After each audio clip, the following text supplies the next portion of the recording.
క్రియాశీలకంగా ఈ కన్స్ట్రక్షన్ కార్యక్రమం అనేది చేస్తూ ఉన్నాం. ప్రతిపక్షంలో ఉన్నాం. ప్రతిపక్షంలో ఉంటూ ప్రభుత్వం పనిచేస్తూ ఉన్న విధానాన్ని ప్రశ్నిస్తూ ప్రభుత్వం ఇచ్చిన హామీలను ఆ ప్రభుత్వం ఎగరగొడతా ఉన్న నేపథ్యంలో ఆ ప్రభుత్వాన్ని గట్టిగా నిలదీస్తూ నిద్రపోతూ ఉన్న ఈ ప్రభుత్వాన్ని మేలుకొల్పే ప్రయత్నం గట్టిగా చేస్తూ ఉన్నాం. చేసే ఈ ప్రక్రియలో ఆర్గనైజేషన్ పరంగా ఇంకా మనం బలంగా ఎదగాలి. ఎదుగుదల అన్నది ఎందుకు అవసరము, ఎందుకంత ఇంపార్టెంటు అన్నది క్లుప్తంగా చెప్తాం.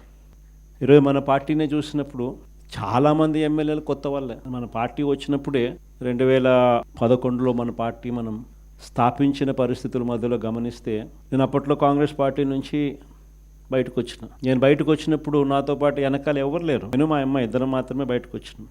అక్కడి నుంచి మొదలైంది ప్రస్థానం.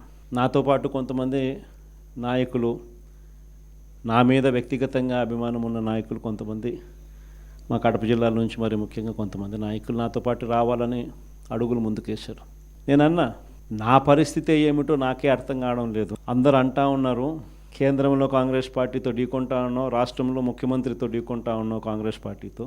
ఇలాంటి పరిస్థితుల్లో నా పరిస్థితి అగమ్య గోచరంగా ఉన్నప్పుడు నేను మిమ్మల్ని నాతో పాటు రమ్మని చెప్పి నేను చెప్పలేను.